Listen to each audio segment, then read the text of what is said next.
The letter arrived on a Tuesday morning in March of 1936, and it changed everything.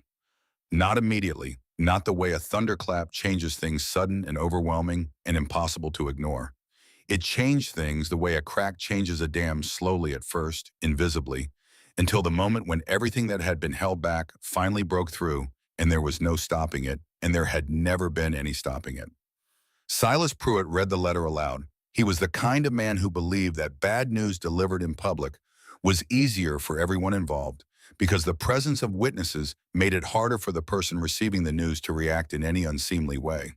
He stood at the front of the dormitory common room with the letter in one hand and his steel gray hair combed flat against his skull and his permanent expression of mild disgust arranged on his face like a fixture, and he read. The letter was from a lawyer in Hazard, Kentucky. It informed one Willa Callum, age 15, currently residing at the Coal Creek Home for Foundling Girls, that her maternal uncle, one Fergus Callum, had died on the 14th of February and had left to her as his sole surviving heir the following one-sealed limestone cave and the surrounding 16 acres of hollow land in Shadow Hollow, Harlan County, Kentucky. There were 23 girls in the common room that morning. Willa had counted them without meaning to the way she counted everything automatically and precisely because counting was a way of organizing a world that rarely bothered to organize itself on her behalf. All 23 laughed, not all at the same moment. It started with two girls near the window, then spread like fire across dry grass until even the youngest ones, the ones who still cried themselves to sleep some nights, the ones who had not yet fully understood that crying changed nothing, were laughing. They laughed with the particular energy of people who are relieved that someone else has become the object of ridicule. They laughed because it was easier to laugh at Willa Callum than to think about their own futures. They laughed because misery loves company. And Willa's misery for this one moment was funnier than anything any of them had encountered in months. Pruitt folded the letter with deliberate slowness. He had a way of folding documents that communicated his opinion of their contents, and this fold said, "This letter is beneath the dignity of serious consideration." He looked at Willa over the tops of his reading glasses with the eyes of a man who has decided everything worth deciding about a person and is no longer interested in new information. A hole in the ground, he said, for the girl nobody wanted. He paused to let the laughter swell around the words. "Perfect," he said. The laughter bounced off the bare walls. It bounced off the iron bed frames and the frosted windows that let in more cold than light, and the bare wooden floor that creaked in three specific places that Willa had memorized in her first week, because knowing where the floor made noise was the kind of knowledge that mattered in a place like Coal Creek. Willa did not look at the floor. She did not look at the other girls. She looked at Silas Pruitt directly and without flinching, with the dark eyes that people sometimes called insolent, and that were not insolent at all. They were simply the eyes of a person who was paying attention and had decided not to pretend otherwise. She was 15 years old. She had been at the Coal Creek Home for Foundling Girls since she was 5 years old, which meant she had spent 10 years in a place where she had been taught that the appropriate response to humiliation was silence and gratitude. She had learned the silence. She had never managed the gratitude. Pruitt threw the envelope at her that evening. The other girls had gone to supper. Willa sat on her cot in the long room she shared with 11 other girls, and she turned the envelope over in her hands and felt the weight of it. It was thick paper, expensive paper. The kind she had never touched before, not in 10 years of living in a place where nothing was wasted and nothing was given that wasn't necessary. Inside was the letter from the lawyer, which she had already heard. But there was something else. A small piece of paper folded twice tucked beneath the letter, like a secret that had been carefully concealed. The handwriting was shaky, the letters uneven, as if written by a hand that understood it didn't have much time left and was trying to say too many things at once. It said, "They will tell you that nothing grows in the dark. They are wrong. Come find my journal. Never trust Byrne." Willa read those words 3 times. She did not know who Byrne was. She did not know what journal her uncle meant or why he had felt the need to warn her about a man whose name she had never heard. She did not know what it meant that a man she had never met had apparently been thinking about her, leaving messages for her, shaping the terms of his death around the possibility that she would one day come to claim what he had left. What she knew was simpler and more important than any of that. She knew with the particular certainty that comes to people who have been told all their lives that they are nothing and who have spent those lives quietly disagreeing that this letter was meant for her. That somewhere in those mountains, a man had believed she could be more than what Cold Creek said she was. A man who had never seen her face had somehow known she existed and had decided that knowing was enough. She slept with the note folded inside her pillowcase. She left 3 days later before dawn, while the other girls were still sleeping. Pruitt didn't try to stop her.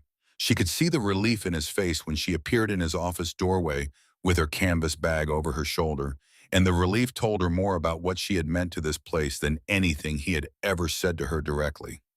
She had always been the inconvenient one, the one who asked why they weren't taught mathematics past the 6th grade level, the one who wanted to know why the girls of Cold Creek received Bible verses and silence, while other girls received futures, the one who looked at the world and refused to accept that this was all there was.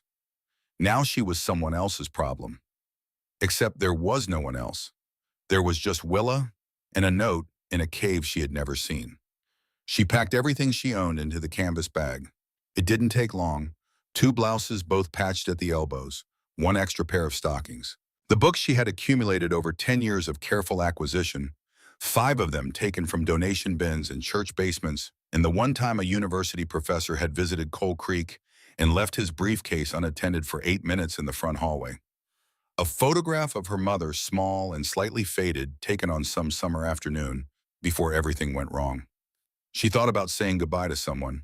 She stood in the dormitory doorway for a moment and looked at the sleeping shapes in their beds and understood that there was no one to say goodbye to. Not because she had been cruel to any of them or they to her cruelty in a place like Coal Creek was mostly too exhausted to bother, but because the kind of friendship that was worth a proper goodbye required a kind of attention that neither she nor anyone else at Coal Creek had ever been able to spare. She walked out into the dark. The bus ride to Hazard took most of a day. The lawyer who met her at the station was a thin man named Pemberton, with kind eyes behind thick glasses and the careful manner of someone who had delivered difficult news so many times that he had learned to wrap it in gentleness before handing it over. He drove her 35 miles into the mountains in a truck that rattled and wheezed on every hill, the engine sounding like it was conducting a private argument with itself about whether the journey was worth completing. The road turned to dirt. The dirt turned to ruts. The ruts turned to something that was more suggestion than road a general direction through the forest, where people had been passing for long enough that the trees had learned to lean away. They climbed through stands of oak and hickory and pine so dense that the sunlight came through in coins dappled and golden and strange. Past the ghosts of old coal camps where the buildings stood empty, and the silence had the specific weight of places that had been used up and left. Your Uncle Fergus lived in this hollow alone for 45 years, Pemberton said. He was particular. People in town thought he was strange. He studied things, plants, minerals, underground water. He wrote letters to universities that mostly went unanswered. He paused, his hands tightened on the steering wheel. When he died, he said quietly, "Nobody came to the funeral except me." He let that sit for a moment. Let Willa understand what it meant. Her uncle had died alone, been buried alone, had lived his entire life in this valley without a single witness to what he had built until now. Pemberton handed her a rusted key and pointed to the far side of the clearing where the truck had stopped. There, half hidden by rhododendron and wild grape, was a wooden door set into the rock face of a limestone ridge. The door was weathered gray, its wood cracked and worn by decades of mountain weather, but the frame around it was solid cut from stone with more care than anything else visible in the hollow. "There's something else you should know," Pemberton said before she could move toward it. He told her about Aldrich Byrne, a man who owned 4 coal operations in Harlan County, a man who had wanted to buy this land for 25 years, who had made her uncle offers of increasing generosity and decreasing patience, and who had been refused every time. A man who believed there was a significant coal seam running beneath these hills, and who did not, in Pemberton's careful assessment, take refusal well or forget it quickly. Willa nodded. She filed the name in the part of her mind where she kept the things she didn't yet know how to use. She was halfway across the clearing when she found the dog. She almost didn't see him. He was in a shallow depression at the edge of the track, mostly concealed by a tangle of dead vegetation, and his coloring, what she could see of it beneath layers of caked mud, was close enough to the color of the winter ground that he blended in the way that animals sometimes blended in when they were too exhausted to do anything else. She saw the eyes first. They were open, watching her approach, and they were the color of creek water over dark stone, alert in a way that the rest of him was not. Everything else about the animal said this is a creature at the end of something. The ribs visible through the matted fur, the dried blood on one foreleg where a wound had closed but never properly healed, the complete absence of the energy required to flee. But the eyes said something different. The eyes said, I am still here. Willa stopped. She had half a biscuit in her coat pocket left over from the bus station where she'd bought it with the last coins from the small amount of money she'd managed to save at Cold Creek. She'd been rationing it. She was not entirely sure when she would next have access to food. She took it out and knelt down in the mud and held it out. The dog's nose twitched.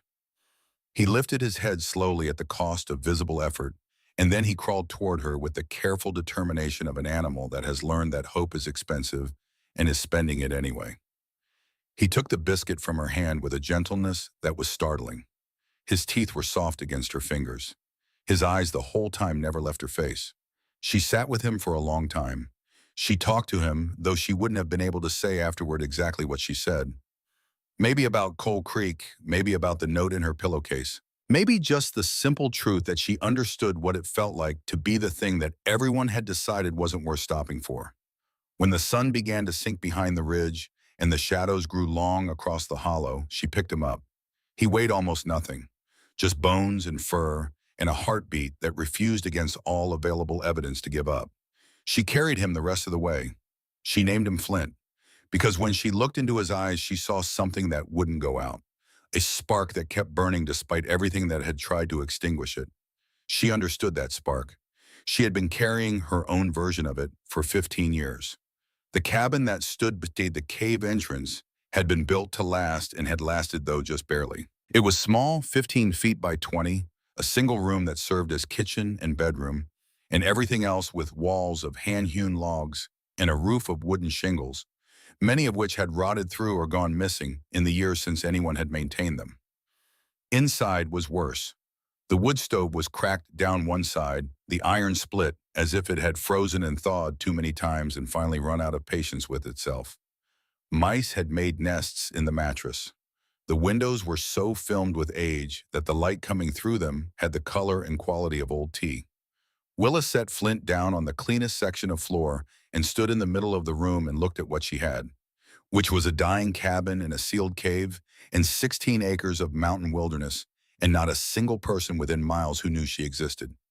She found some ancient jars of preserved beans in the root cellar. Half of them had gone bad, their lids swollen with the pressure of whatever was happening inside the smell when she opened one enough to make her eyes water. The other she ate cold standing at the cellar stairs because she was hungry and there was nothing else. And she had learned years ago that pride was a luxury best reserved for situations where you were not genuinely hungry. She fed Flint from a jar, mashing the beans between her fingers until they were soft enough for him to manage.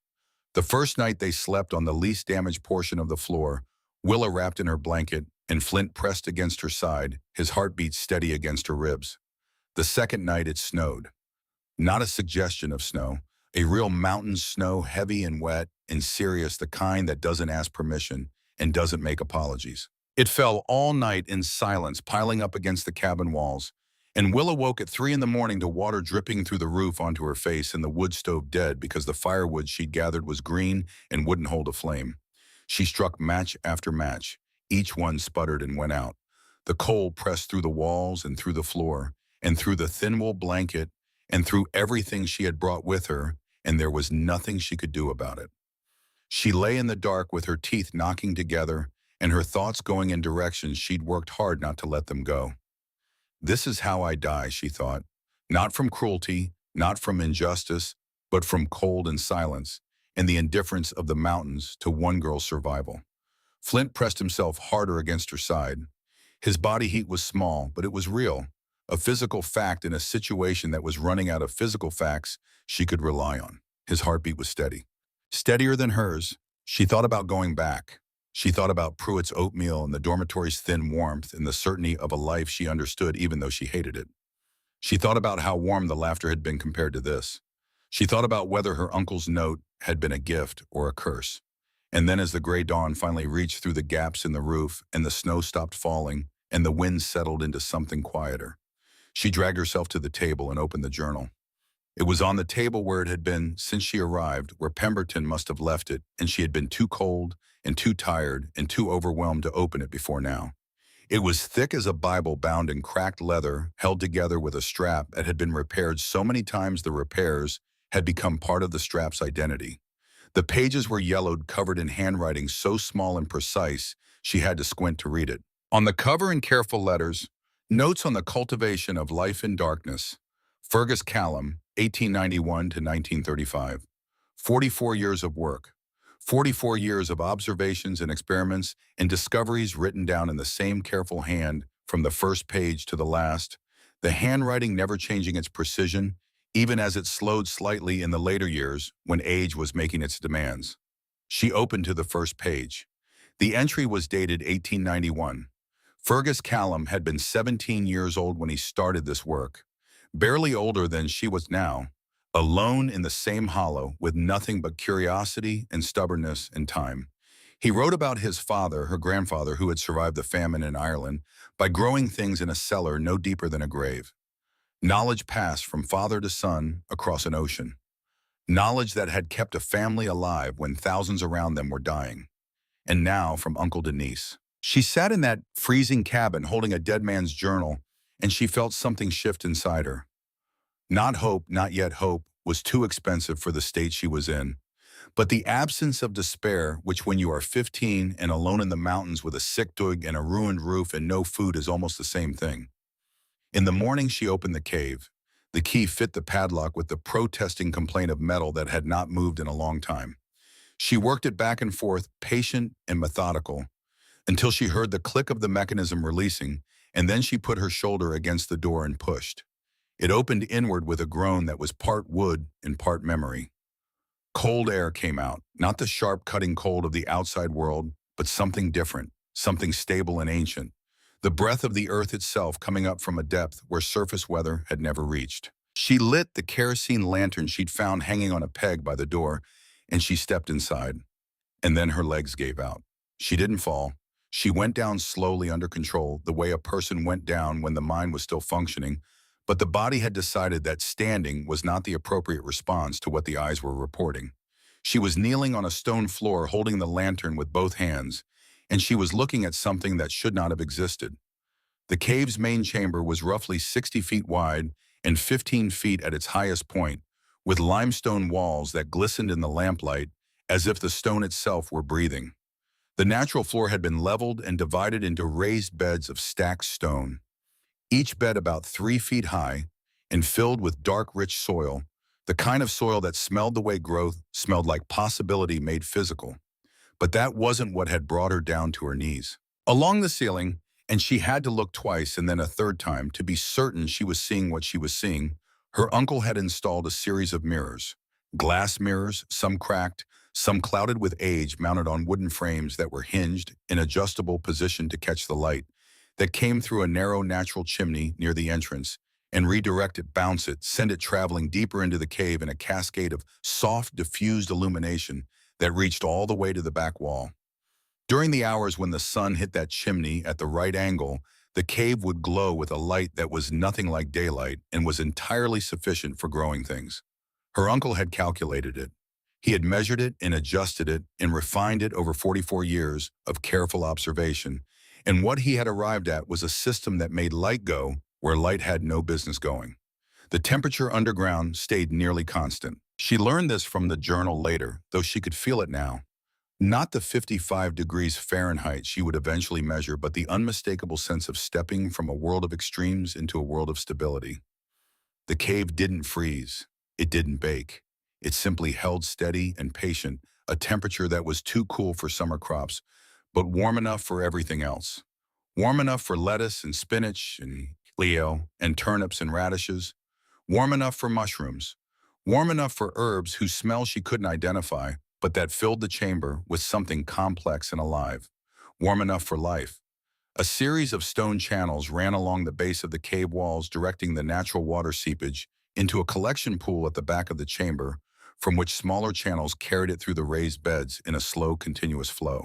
The limestone itself was leaching calcium and other minerals into the water as it moved, creating a natural supplement that her uncle had documented in exhaustive detail in his journal. The plants in these beds had been getting fertilized by the mountain itself without anyone doing anything to make it happen. The beds were empty now. Whatever Fergus had last grown had died in the years since he stopped tending them. The soil was dark and dormant and waiting. But the infrastructure was there. All of it. The mirrors, the water channels, the stone beds, the patient engineering of a man who had spent 4 decades turning a geological accident into something that could sustain human life. She sat on the cave floor with her lantern, and she looked at what her uncle had built, and she cried. Not from sadness, not from relief exactly, from the overwhelming and completely unfamiliar sensation of being recognized. Someone had built this. Someone like her. Someone the world had called strange. Someone who studied and questioned and refused to accept that the world is given was the world as it had to be, had been here before her in this exact hollow, and had spent his entire life creating proof that the conventional wisdom was wrong. Nothing grows in the dark. They are wrong. She was still holding the journal. She wiped her face with the back of her hand, and she opened it to a page near the middle, and she began to read in earnest. The system made sense to her immediately. Not all of it. Some of the calculations were beyond what she'd been able to teach herself, and some of the botanical knowledge required more background than her stolen textbooks had provided, but the fundamental logic of it was clear from the first pages she read. Light plus constant temperature plus mineral-rich water plus good soil. Remove any one of those 4 elements and you had nothing. Maintain all 4, and you had a farm that could operate when everything above ground had given up. She spent the rest of that day in the cave, reading and exploring, touching the stone walls and the empty beds, and the mirror frames with the careful hands of someone cataloging an inheritance they don't yet fully understand but intend to. Flint lay at the cave entrance, in the warmth where the inside air and the outside air met, and watched her with those creek-water eyes. The weeks that followed were the hardest of her life, and also in a way she wouldn't be able to articulate for years the first weeks of her actual life. The line between those two things was thin enough that she sometimes couldn't find it at all. She foraged. The mountains in late March offered food to those who knew where to look, and she had read enough to know where to look, even if the reality of doing it was colder and more humbling than the reading had been. Ramps with their sharp garlic smell appearing in patches on the south-facing slopes. Dandelion greens bitter but edible. Fiddlehead ferns that tasted like something between asparagus and the memory of asparagus when you cook them long enough. Wild strawberries, tiny and intense, that she ate too fast on the first day and made herself sick. She lost weight she didn't have to lose. Her clothes hung on her. There were mornings she woke too dizzy to stand, her vision blurring at the edges, and she sat on the edge of her cot and breathed through it and stood up anyway, because the alternative was not standing up, and that was not something she was going to do. Flint's leg healed slowly. The wound closed over and the limp faded until he walked almost normally. He was thin still, but less alarmingly thin, and his energy was returning in the cautious, incremental way of something that has been very close to gone and is not entirely sure yet how far back it can come. He began hunting. Rabbits mostly, and once a squirrel, and once memorably a groundhog that was nearly as large as he was, and that he dragged across the cabin floor with his tail wagging, in the specific way of a dog who knows he has done something extraordinary and wants appropriate credit. She cooked what he brought, and they shared it without ceremony, because they had established early that ceremony was a luxury, and they were not in the luxury business.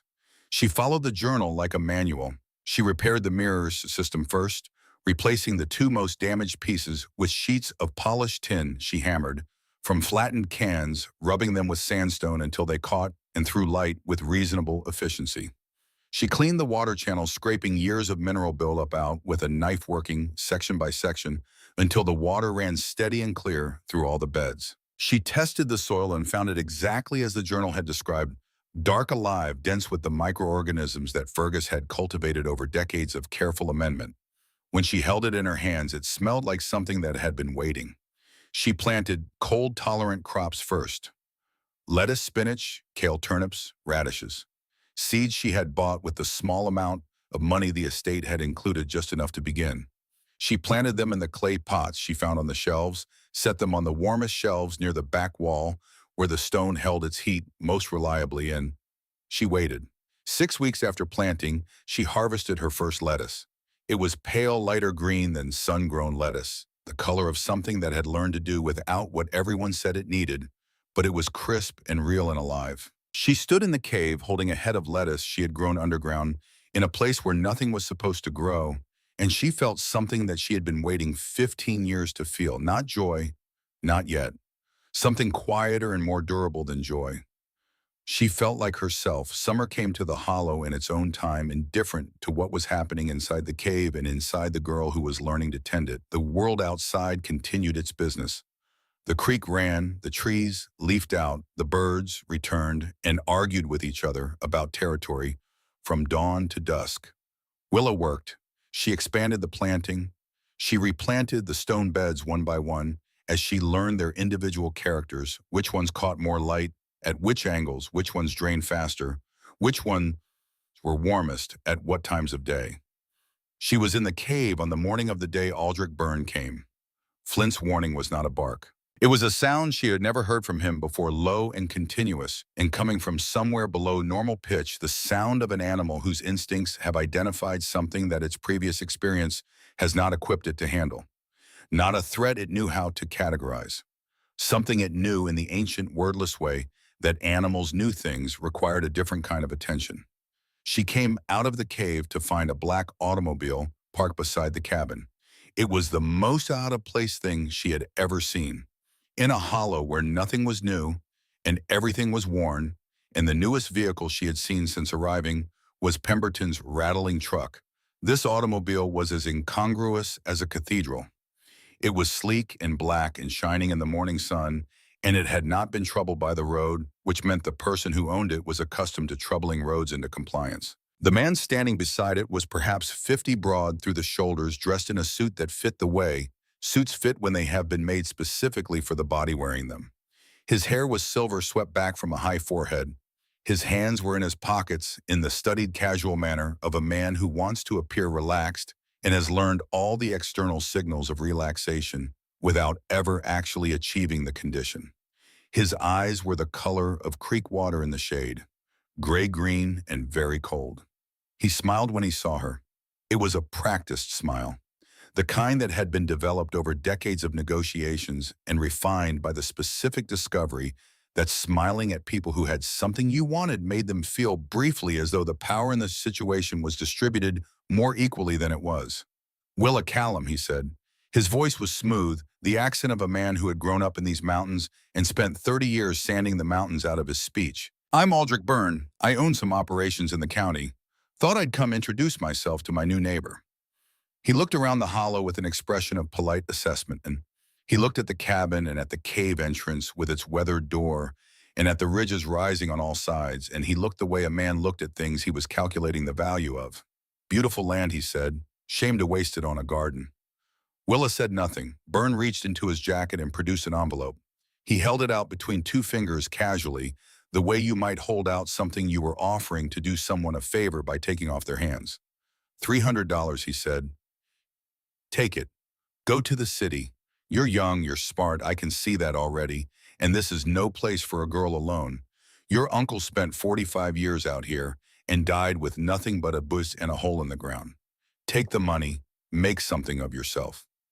Willa looked at the envelope. She thought about what $300 could buy. A room somewhere warm, food that didn't come from the forest, clothes without patches, a future that didn't involve learning alone and from a dead man's notes how to grow vegetables in a cave.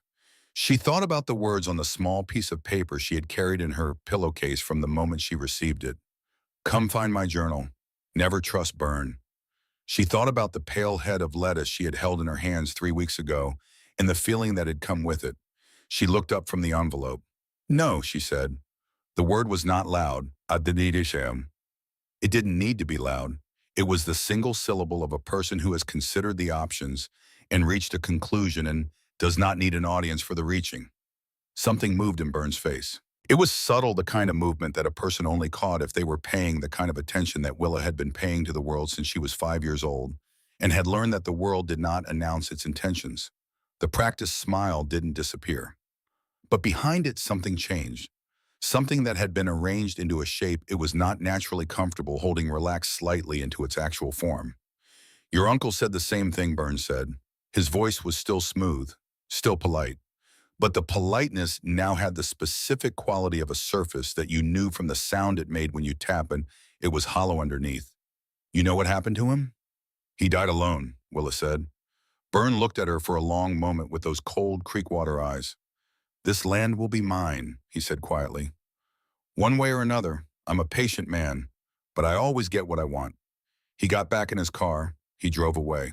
The automobile navigated the ruts and the rocks with the ease of something that was accustomed to getting where it was going despite the terrain, and then it rounded the far bend in the track, and the sound of the engine faded, and the hollow was quiet again. Flint stood at Willa's side. The low sound had stopped. He was watching the place where the car had been with the focused attention of an animal that was not yet certain the threat had actually departed. Willa put her hand on his head. She went back inside and she read by lamplight until she found the passage she was looking for.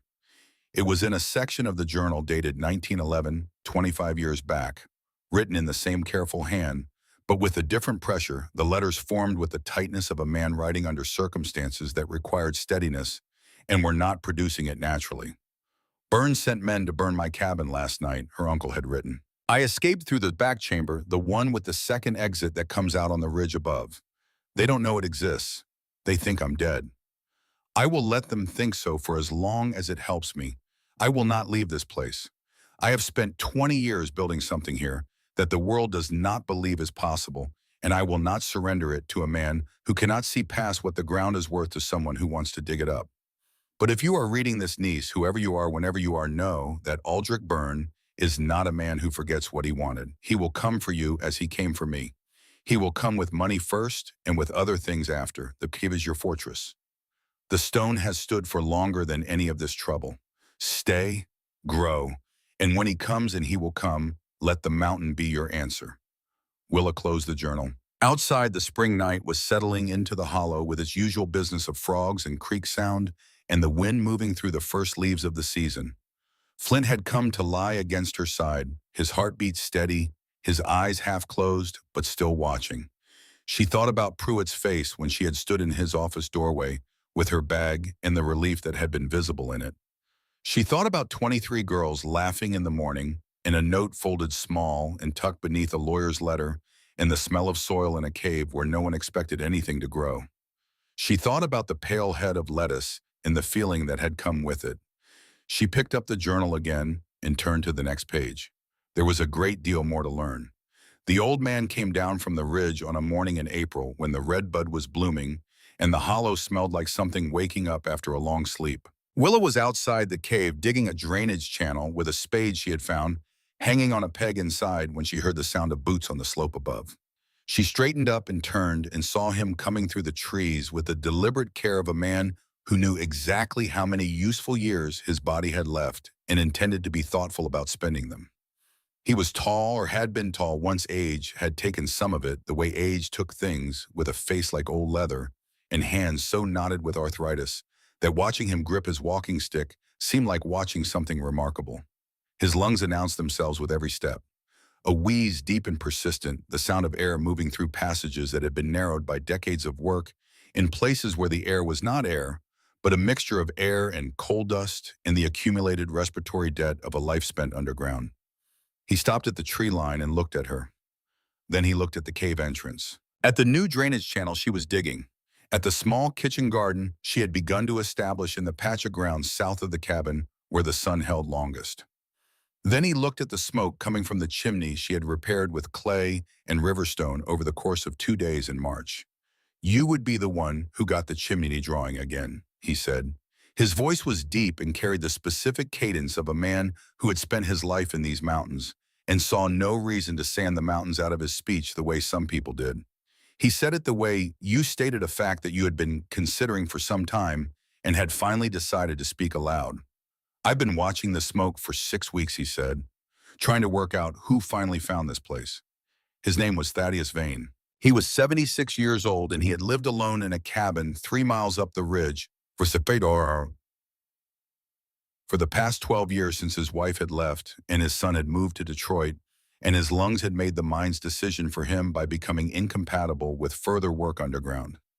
He had known Fergus Callum. He had been, as far as Willa could determine from what he told her in the weeks that followed, the only person in the valley who had not thought Fergus was crazy. He showed me once, Vane said. They were sitting on the porch of the communion in the thin April sunlight, Willa with her knees drawn up and the journal open across them. Vane with his hands folded around a cup of the mint tea she had grown from seeds found in Fergus's storage. Must have been 1923 or thereabouts. He had tomatoes growing in there in January, red and ripe and sweet as summer. He shook his head, not with disbelief, but with the specific motion of a man revisiting a memory he had carried carefully for a long time. I thought I was dreaming, he said. Thought maybe the dust had finally gotten to my brain. But Fergus just handed me one and I bit into it and it was real. He paused, cold and wet and real. He looked at Willa with the eyes of a man who had spent 50 years working in darkness underground and understood in a way that most people didn't what it meant to maintain life in a place that was not supposed to support it. You're just like him, he said. What Thaddeus Vane knew that Fergus's journal couldn't teach her was the mountain itself. The journal was meticulous on the cave and its systems. It was thorough on soil composition, on the behavior of the water channels, on the seasonal adjustments required for the mirror array as the sun's angle changed across the year. It was in the way of a man who had spent 4 decades becoming the world's foremost expert on a subject no one else had thought to study, comprehensive. But it did not know how to split wood. This sounds trivial. It was not trivial. Splitting wood efficiently, reading the grain, finding the natural line of separation, letting the axe do the work rather than fighting against the wood's own structure, was the difference between a cord of firewood in 4 hours and a cord in 8. In a hollow where every hour had competing claims, 4 hours was not a small difference. Vane showed her. He stood beside the chopping block and he explained with the patience of a man who had been doing this for 60 years and had reduced it to its essential principles. And then he watched her and corrected her and watched her again until she found the rhythm of it. His hand shook slightly now from the arthritis, and he could no longer swing an axe himself with the strength the work required. But he knew the theory precisely, and the theory was most of what she needed. He showed her how to read weather in the clouds, the specific formations that meant rain was 12 hours away versus 24, the color of the evening sky that predicted morning frost, the behavior of the birds when pressure was dropping. He showed her how to repair the cabin roof properly overlapping the shingles, so water ran off rather than finding its way through. He showed her which plants in the forest were medicine and which were poison, and which walked a complicated line between the two, depending on how much you used and how you prepared them. In exchange, she fed him fresh greens from the cave herbs she had grown from Fergus's carefully labeled seed packets, mushrooms from the back chamber where she had established a growing system, using the techniques the journal described. He said it was the best food he'd eaten in 30 years. He said this matter-of-factly, without sentimentality, the way he said most things. The mines took everything from me, he told her one evening.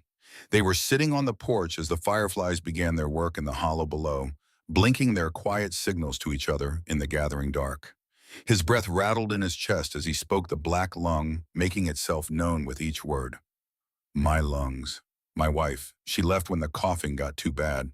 Said she couldn't watch me die slow. His son, he said, had not written in 8 years. He looked at the cave entrance where the last of the evening light was catching the edge of the mirror array inside and throwing a faint gold into the darkness beyond the door. But this, he said, he gestured at the cave, at the hollow, at the whole improbable system that Fergus had built and Willa was learning to tend. This is a mind that gives instead of takes. Flint was lying at Vane's feet. He had decided in the way that dogs decided things without apparent deliberation and with complete finality that the old man was acceptable. He lay with his head on Vane's boot and his eyes half closed, and the picture of it, the battered paw and the battered old man and the mountain and the fireflies and the faint gold light coming out of the cave was the kind of picture that Willa filed in the part of her mind where she kept the things she wanted to be able to find again. Elspeth Norris arrived in the September of Willa's second year. She came on a Thursday afternoon when the leaves were just beginning to turn at the highest elevations, and the air had the first suggestion of what was coming. Willa was inside the cave when she heard footsteps at the entrance, and she came out expecting Vane and found instead a woman she had never seen. She was perhaps 30, with wheat-colored hair pulled back in a practical braid, and the kind of direct assessing gaze that Willa recognized because she had been told all her life that it was inappropriate for someone in her position. The woman was dressed practically boots, not shoes, and a coat with actual pockets, and she was looking at the cave entrance with an expression not of wonder but of focused attention. "I heard about your cave," Elspeth said. She said it the way you said something you had been thinking about for weeks and had finally organized into its proper opening. "The Reverend calls it witchcraft. Mrs. Hawkins at the general store says you're in league with something she won't name in polite company." She looked at Willa directly. "But I've read about experiments like this," she said. "Underground agriculture, controlled environment farming. There have been attempts in Europe. The principles are sound, but the implementations I've read about were crude. I came to see what you've actually built." Her name was Elspeth Norris, and she taught science and mathematics at the school in Ember Hollow, the nearest town, which was 9 miles down the mountain. Her father had been a mining engineer from Sweden who had come to Kentucky in 1901 and spent his career trying to make the mine safer, which was the work of a man whose intelligence could see what should be done and whose position could not make anyone listen. He had died in a collapse in 1921 while attempting to rescue trapped workers, which was the kind of ending that said everything there was to say about the gap between what a man knew and what the world allowed him to do with the knowing. Elspeth had inherited his technical mind and his refusal to accept received wisdom without testing it against reality. She asked questions no one else had asked. Not about whether the cave was real, she accepted that immediately on the evidence of her own eyes. She asked about the angles. What was the current degree of inclination of the primary mirror relative to the horizontal? Had Willa adjusted it since she arrived, and if so, how had she determined the correct adjustment? What was the measured temperature differential between the front chamber and the rear? How did the water flow? Rate through the stone, channels vary across seasons, and had she documented it? Willa answered everything she could from the journal and from her own 2 years of observation, and she was honest about what she didn't know, because she had learned early that pretending to know things you didn't know was a luxury that people who actually needed things to work could not afford. Elspeth listened. She took notes in a small book she produced from her coat pocket. She moved through the cave with a measuring tape and a compass and a notebook, and she made calculations standing at the mirror array that Willa followed part way and then lost, but which she filed carefully for later study. When she had finished, she stood in the middle of the cave and looked at the mirrors and the beds and the stone channels and the mushroom logs stacked in the back chamber, and she said, "Your uncle was working with a mirror angle calibrated for the summer solstice. That's why the winter performance is suboptimal." Willa said, "What should it be?" The answer required glass, not the polished tin that Willa had used to patch the damaged sections of the array. Real glass, the kind that transmitted light rather than merely reflecting it at reduced efficiency, the kind that could be cut to precise dimensions and would maintain those dimensions over time. Elspeth came back the following Saturday with 4 panes of glass she had ordered from Louisville and a set of calculations she had worked out at her kitchen table over the intervening week. Together, Elspeth calculating and directing Willa climbing and positioning and making the final adjustments herself because it was her cave and her system, and she was not going to be a passive participant in its improvement. They reset the mirror array to an angle that would maximize winter solar gain at the specific latitude and elevation of Shadow Hollow. They finished on a November afternoon when the light was already going golden thin. The difference was immediate. The illumination that reached the back wall of the cave was not the soft, uncertain glow that Willow had been working with. It was something richer, more reliable light that moved through the space with actual purpose. The plants seemed to respond before she could have expected them to their leaves tilting incrementally toward this better version of what they needed. "Your uncle was a genius," Elspeth said. She was looking at the adjusted array with an expression that Willa had learned to recognize as Elspeth's version of wonder, which was a focused appreciation for elegant solutions to difficult problems. "But you," she said, "you're going to prove it. Every decision Willa made about the cave from this point forward, she made herself." Elspeth offered calculations and information and the particular kind of challenge that comes from someone who knows enough to ask the hard questions.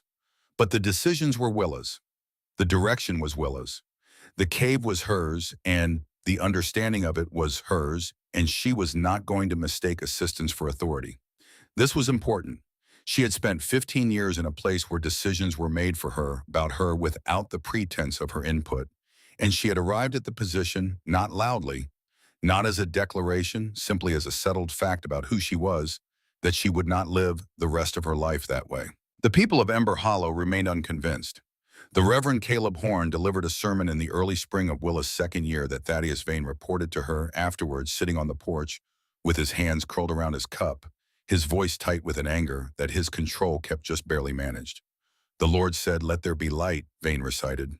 The Reverend had said this with the theatrical pause of a man who understood how to deploy silence as emphasis. And there was light. But what grows where God's light cannot reach, what springs forth from darkness and shadow, he had let the question hang. "Nothing good," Vane said quietly. That's what the man said. "Nothing holy, and anyone who tells you different is either a fool or something worse." Mrs. Prudence Hawkins at the general store had made her position clear the first time Willa walked 9 miles to buy seeds. Large woman, small eyes, a mouth that had been shaped by decades of disapproval into something permanent. She had looked at Willa across the counter with the expression of someone who had already decided this conversation and was simply waiting for it to finish. "I don't sell to witches," she said, "and I don't sell to fools. Your uncle was both." She pointed at the door. "Get out of my store." Willa had walked 9 miles back to the hollow, empty-handed. She had not on the long walk back allowed herself to be diminished by it. She had thought about the journal and about the lettuce in January and about Thaddeus Vane saying that she was just like him, her uncle, the man the town had decided was crazy and who had spent 44 years being right. She had thought about what it meant to be right in a place that didn't want you to be right and whether the rightness was diminished by the refusal. It was not. The summer of 1938 was the hottest Vane said he could remember. The hollow held the heat the way hollows did, the surrounding ridges acting as walls that kept the air close and still, and the cave became increasingly important as the only genuinely cool space in the valley. She began sleeping inside it on the worst nights, lying on a bed of pine boughs near the back wall, where the temperature stayed in the mid-50s even when the air outside was close to 90. Flint slept beside her. He had adapted to the cave with the pragmatism that characterized his approach to most things, treating it as simply another territory to learn and maintain. The night of August 11th, he woke her at midnight, not with barking, with a low, continuous sound she had learned to recognize as the signal for a category of threat that his ordinary warning system didn't know how to handle. She was fully awake before she had consciously decided to be sitting up on her pine bough bed with her hands flat on the ground and her ears finding the dark around her. Flint was at the cave entrance. The sound from him was unbroken. She could see his silhouette against the lesser dark of the open doorway. The fur along his spine raised his whole body pointed outward at something she couldn't yet detect. Then she smelled it. Smoke. Not the familiar wood smoke of her stove. Something different. Something that carried in it the smell of things burning that were not meant to burn, treated wood-stored cloth, the chemical edge of lamp oil catching on material that was too dry after months of summer heat. She had 30 seconds, maybe less. She grabbed the journal from the ledge beside her bed, where she kept it always within arm's reach, because she had known, without being told, that the journal was the one thing she could not replace, the one record of what her uncle had built and thought and understood that existed anywhere in the world. She pulled on her boots and she ran. The cabin was already going when she came through the cave door. The back wall was fully involved, the flames climbing the old dry logs with the enthusiasm of something that had been waiting for exactly this opportunity.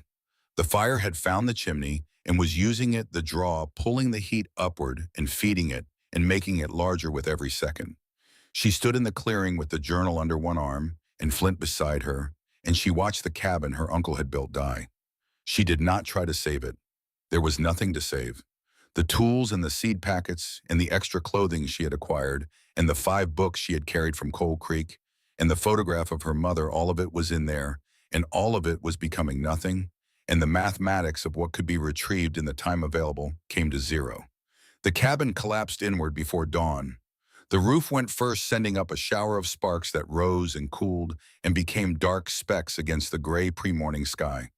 Then the walls, then the floor. The stove survived black and exposed, sitting in the ash like a monument to its own indestructibility. Vane came down from his cabin as fast as his lungs would allow, his face the color of a man who had been moving faster than his body could gracefully manage, and who was not going to stop for that reason.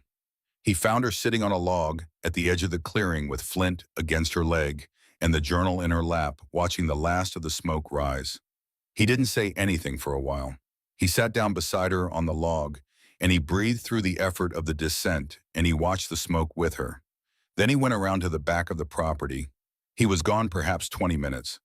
When he came back, his face had changed from the face of a man managing grief into the face of a man managing anger, which was a different expression entirely and one she had not seen on him before. He showed her what he had found without speaking: a patch of mud near the fence line, sheltered from the worst of the summer dry by an overhang of rock where the ground was soft enough to have held impressions. Hoof prints. Several horses tied for a period and then moved. One print was distinctive, 3 nails missing in a specific configuration, creating a gap on the right side of the shoe that repeated in every impression that hoof had made. Burns' horses, Vane said. His voice was flat and even and extremely controlled. Same farrier shoes, all his animals. I'd know that print anywhere. Willa looked at the prints. She thought about the man who had stood in the clearing in his good suit with his practiced smile and his envelope of money and his patience that was not patience, but simply a longer version of the same intention. She thought about the entry in the journal from 1911. Burns sent men to burn my cabin last night. She went back into the cave. She spent the rest of that day reading. Not the sections she had already read and reread and committed to memory, but the sections she had moved past too quickly in the rush of learning the practical things. The earlier entries, the ones from before the cave, was what it had become when Fergus was young and still working out what he was building and what it meant. He had survived Burns' attack in 1911 by escaping through the second exit, a passage she had found inscribed in the journal, but not yet fully explored, a narrow channel that climbed steeply through the limestone and emerged on the ridge above. Burns' men had set fire to an earlier, simpler version of the cabin and assumed the result. Fergus had let them assume it. He had spent 3 weeks on the ridge living off the forest before descending to begin rebuilding. He had spent the following 24 years building better. Not just the cave, the understanding of how to be harder to dislodge. The water stores, the seed stores, the second exit, the careful documentation that ensured that if anything happened to him, the knowledge would survive him. He had built in anticipation of the next attack. And now the next attack had happened. And the cave was intact. The mirrors, the water channels, the stone beds, the mushroom logs, the seeds, the tools, the systems, everything that actually mattered had survived because it was underground and behind a stone door and made of materials that fire had no interest in. He was right, she thought. The cave is the fortress. She converted the third chamber into living quarters. It took 3 weeks with Vane's help and 1 afternoon of Elspeth's engineering knowledge applied to the problem of ventilation. The back chamber was the deepest and most consistently warm section of the cave system, and it was large enough 20 feet across to accommodate a sleeping platform built against the wall, a small cast-iron stove that Vane brought down from his cabin on a sledge with a chimney pipe that vented through a natural crack in the ceiling that Fergus had already identified in the journal as a potential flue. The floor was stone. The ceiling dripped. The only light was candles and the kerosene lamp, which threw shadows on the limestone walls that moved and settled and moved again. She found it beautiful. Not in the way that the hollow was beautiful on spring mornings when the light came through the trees at the right angle and the creek was high and the whole world smelled like growth. A different kind of beauty, the beauty of a thing that is exactly what it needs to be. The cave didn't pretend to be anything other than stone and darkness and the slow, constant drip of water through ancient rock. It had been here for longer than any human thought about it, and it would be here long after, and in the meantime it was hers, and it was safe, and it was where she lived. Flint adapted immediately, as was his nature. The years that followed were the years of building. She was 17 when she moved into the cave, and she was 20 when the war came, and in between those two facts she grew a farm. The terrace system she began in the spring of 1939, hauling stone from the creek bed up the slope below the cave entrance and building retaining walls that created level planting surfaces on the steep hillside. It was the hardest physical work she had ever done. Stone is heavy in a way that is not like other heavy things. It is a permanent, fundamental weight, with no give in it, no bounce, no concession.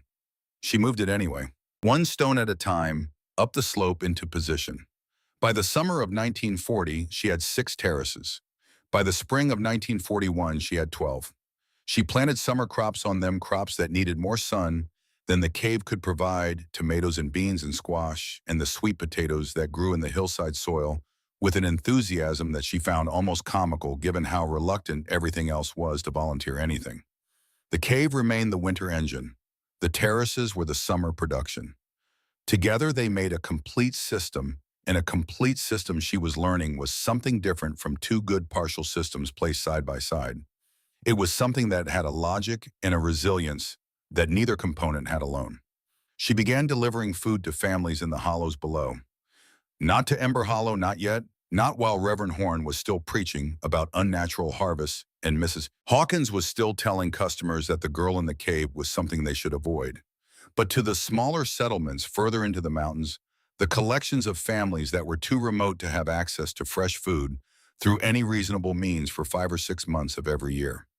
She brought greens and mushrooms and potatoes and herbs, and she asked nothing for them because the families she was bringing them to had nothing to give, and she had decided that asking for nothing was not generosity, but simply accuracy. She had more than she needed. They had less than they needed. The mathematics of this was not complicated. The first family she approached directly rather than leaving food at the edge of a yard in the dark was a woman named Vera and her husband and their 3 children. The children were the ages of children who should not look the way these children look, pale and thin, with a dullness in their eyes that Willa recognized from Fergus's journal as the specific signature of bodies that had been running on an inadequate supply of the right things for too long.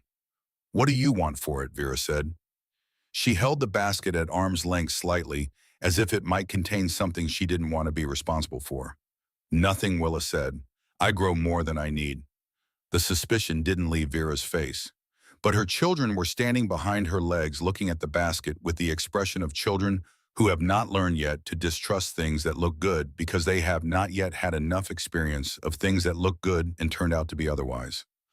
Vera took the basket. A month later, her husband climbed the mountain with a bushel of dried apples from their one tree and a look on his face of a man who has been wrong about something significant and is working out how to say so without saying so.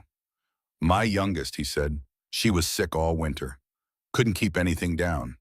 Since she started eating the greens you brought, she's better than she's been in 2 years."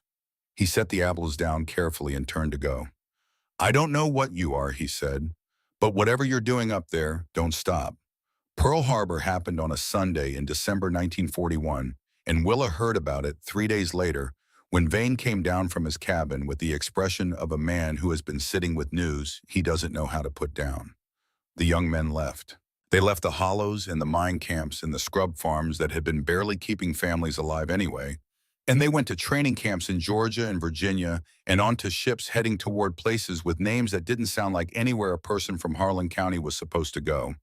And the ones left behind, the women and the old men and the children, discovered what it meant to be responsible for their own survival without the inadequate but real contribution of the young men who were gone. The supply lines thinned. The government was buying everything for the war effort, and what was left cost more than it had before. The railroad deprioritized civilian freight. By the summer of 1942, the general stores in the valley towns were operating on such reduced stock that buying flour required planning and luck in approximately equal measure. The summer of 1943 brought the worst drought Vane said he could remember in 50 years of paying attention to such things. Wells went dry. The creek dropped to a trickle. Crops that had been planted in hope and maintained in faith burned up in the fields, or simply stopped growing the plants, suspending their growth with the patient stubbornness of things that have survived previous droughts and know that waiting is sometimes the only response available. The cave kept producing.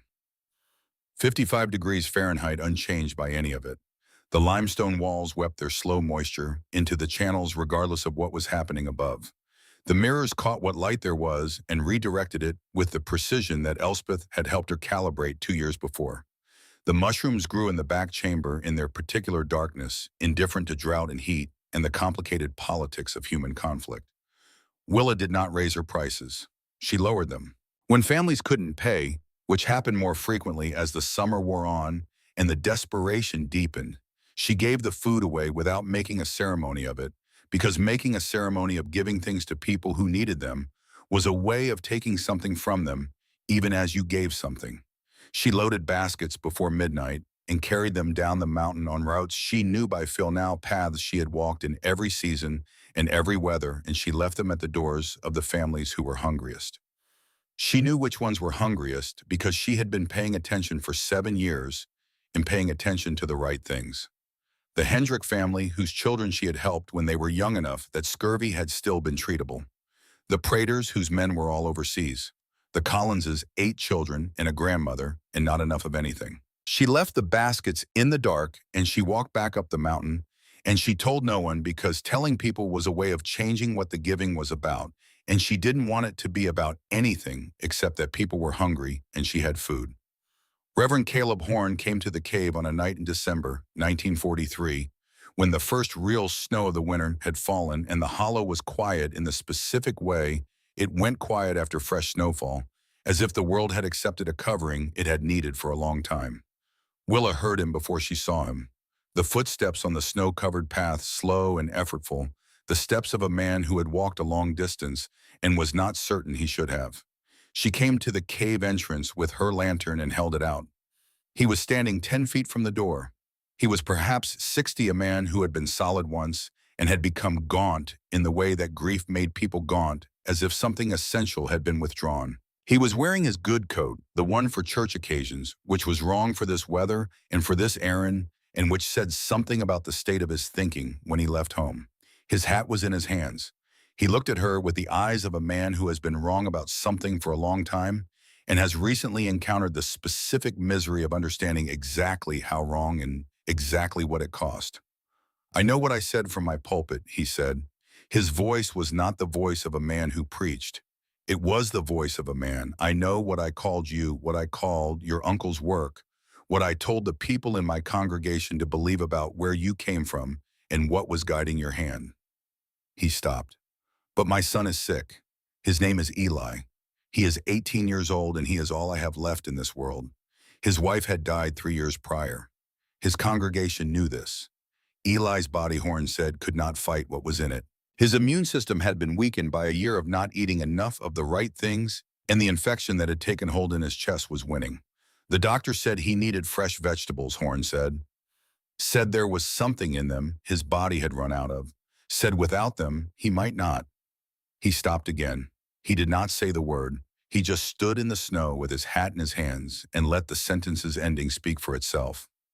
Willa looked at this man. She thought about the sermon that Vane had recounted to her, the theatrical pause, the rhetorical question the congregation assembled to hear that she was something to avoid. She thought about 9 miles of walking and an empty return. She thought about what it would feel like to say no. She thought about it for approximately as long as it takes to breathe in and breathe out. She turned and went to the cave. She moved through the planting beds without the lamp. She knew this space well enough that light was optional, and moving through the familiar dark felt like something more than navigation, felt like belonging, and she collected what she needed. Greens high in the vitamins, a body depleted by malnutrition required. Mushrooms with their dense protein. Root vegetables that could be made into the kind of hearty mineral-rich soup that a body trying to fight infection needed as its foundation. She loaded a basket. She came back to the entrance and she held it out. Horn looked at the basket. He looked at it the way people looked at things they had not expected to receive after having forfeited the right to expect anything. "Take it," she said. "Feed your son." He reached for the basket and then he stopped. He looked up at her with the wet eyes of a man who has arrived at a moment he did not know how to prepare for. "Why," he said, "after everything I said, after everything I did. Why would you do this?" Willa thought about it honestly. "Because he's sick," she said, "and because I have food. Those two things are the whole of it."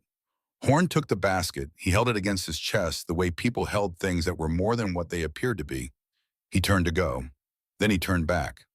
"I was wrong," he said. "Not about everything." Perhaps he was a man of faith, and he was not going to abandon his faith on a snow-covered mountainside. "But about this, about you, about what your uncle built and why." He walked back down the mountain through the snow. Willa stood at the cave entrance and watched him go until the dark folded around him, and there was only the sound of his footsteps, and then that too faded. Flint came to stand beside her. He put his head against her knee, and she put her hand on his head, and they stood together in the opening of the cave with the snow falling silently around the hollow, and the mountain holding them both in the particular stillness that mountains maintained, regardless of everything that happened in the small lives conducted on their slopes. She was 22 years old. She had been in the hollow for 7 years. She had grown food underground when everyone said nothing grew underground. She had survived a fire and a drought and the contempt of an entire community. She had fed families who had never thanked her and delivered food in the dark to people who hadn't known to expect it. She had built something that could not be burned. She went back inside to check the beds because checking the beds was the work, and the work was what came next. And what came next was always the thing that mattered most. Thaddeus Vane died on a Thursday morning in February of 1944 in his chair by the stove with a bowl of mushroom soup still warm on the table beside him. Willa found him when she made her morning climb to his cabin, which she had been doing every day for the past 3 months as his cough had deepened and his steps had shortened, and the fire that had always burned in his eyes had begun to bank itself down to something quieter and more considered. She pushed open his door and knew before she fully entered what the quality of the silence inside was telling her. His hands were folded in his lap. His face had the smoothness of a face that has finally stopped bracing against something. The lines of pain that had been written there by decades of coal dust and cold and solitude had released themselves in the night, and what was left was a face that she recognized as the underlying version of the one she knew, the face that had always been there beneath the effort. Flint came in beside her. He went to the old man's feet and lay down and put his head on Vane's boot and stayed there while Willa stood in the doorway and understood the full weight of what the room was holding. Under his hand, she found the letter. He had written it on the back of a feed store receipt from 1931, the paper worn soft from being handled many times as if he had written it long ago, and come back to it over the years the way you came back to things you wanted to be sure were right. The handwriting was large and slightly unsteady, the handwriting of a man who no longer wrote often, but understood the importance of this particular writing being legible. Willa, it said, you are the closest thing to family I have had in 30 years. Closer than my son who does not write. Closer than my wife who could not watch me go slow. The cave gives back what the mines took away. Not just the food, the purpose, the meaning. The sense that a life spent on a thing is not wasted if the thing is worth spending a life on. I leave you my cabin and my tools and my 40 acres that run along the ridge to the north. Use them as you see fit. Teach others what you know. And when I am gone, do not mourn too long. I have had a good ending. Not everyone gets that. Your friend Thaddeus Vane. She buried him on the south-facing hillside above the cave in the place where the morning sun fell first and held longest, where she could see from the cave entrance, on clear days, the darker rectangle of the turned earth against the winter-pale grass. She dug the grave herself, working in the February cold, until her hands were stiff and her shoulders burned, because digging it herself was the last useful thing she could do for him, and she was not going to delegate it. She set a fieldstone at the head and carved his name with a cold chisel, working slowly because the stone deserved to be done right, and she had time to do it right. Thaddeus Vane, 1860 to 1944. He knew what mattered. She planted rosemary at the base of the stone. Fergus's journal said rosemary was for remembrance. She did not need the reminder. She was not the kind of person who forgot the people who had believed in her, but the planting felt like a proper acknowledgement of something that words were insufficient for. She went back to the cave and she checked the planting beds and she adjusted the mirror array for the low winter angle, and she went on because going on was the work, and the work was what remained, and Vane himself would have been irritated by any prolonged interruption of it. The spring of 1945 was the first spring of peace. It arrived without drama in the hollow. The way seasons always arrive there, not all at once, but gradually, the redbud first, and then the service tree, and then the dogwood, and then the riot of everything else coming in its own time and its own order, regardless of what was happening in the world below. The young men who came back different, and some of them didn't come back at all, and the ones who had stayed behind had a different kind of weathering on them, the weathering of people who have maintained things in difficult conditions and know now what they are capable of. Willa was 24 years old in the spring of 1945. She had been in the hollow for 9 years. The cave was producing enough food to supply more than a dozen families through the winters, and the terraces above had expanded until they covered the entire south-facing slope in a system of stone walls and productive ground that could be seen from the far ridge if you knew what you were looking at. She had 30,000 seeds in storage documented in a ledger she had begun after Fergus's journal, continuing the record with the same small, precise handwriting she had developed copying his entries. She had not been to Ember Hollow since the war ended. That changed when Aldrich Byrne filed his lawsuit. The papers arrived in May of 1946 through the mail that was now delivered once a week to a box at the base of the Hollow Road. She read them at the kitchen table in Vane's old cabin, which she had moved into after his death, not because it was more comfortable than the cave, but because it had a window that faced east, and she had found at 23 that she wanted to see the mornings arrive. The lawsuit claimed that Willa Callum had obtained the property known as Shadow Hollow through irregular means, that a minor could not legally inherit real property, that the deed was improperly recorded, that her occupation of the land for the past decade was therefore invalid, and the property should revert to the county, at which point Aldrich Byrne stood ready to acquire it through proper legal channels at a price he had already communicated to the relevant county officials. He had lawyers from Lexington. He had a judge in Harlan County who had been deciding things in Byrne's favor for 15 years. He had 30 years of practice in getting what he wanted through the specific combination of patience and pressure that men of his type had refined into something close to an art form. Willa had a cave, 45 acres of hollow land, and a decade of understanding what the ground was worth to someone who knew how to work it. She sat with the lawsuit for 2 days. She read it multiple times carefully with the same attention she brought to Fergus's journal when she was learning a new technique. She was looking for the things she didn't know. The assumption that was being made about her that was incorrect, the term that was being used in a way that didn't match the reality. She found it in the language about irregular inheritance. She wrote to Pemberton. He was retired now, living in Florida, but he wrote back within a week, and his letter contained not what she expected, but something more important: the name and address of the lawyer who had handled the original estate, a man named Garrett who had continued practicing in Hazard after Pemberton's retirement. She wrote to Garrett, and then she wrote to Elspeth Norris, because Elspeth had a way of finding things in documents and offices that others missed, not because she was cleverer than anyone else, but because she was more patient and more systematic and less willing to accept that the answer wasn't there, simply because it hadn't presented itself in the first 3 places she looked. Elspeth spent 2 weeks going through the files that Pemberton and Garrett had maintained on the Fergus Callum estate. She went through them in the order they had been filed, which was not the order anyone had assembled. Them, which meant she was going through years of paper in the physical sequence that time had deposited them, rather than the logical sequence that a summary would have imposed. She found the adoption document on a Wednesday afternoon in August. She came to the Hollow that Saturday, which was her regular visiting day, and she sat across from Willa at the table, and she put the document down between them without saying anything first because the document was sufficient. It was a legal adoption signed by Fergus Callum in November of 1934. Notarized, witnessed by 2 people whose names Willa didn't recognize. Filed with the state in December of 1934.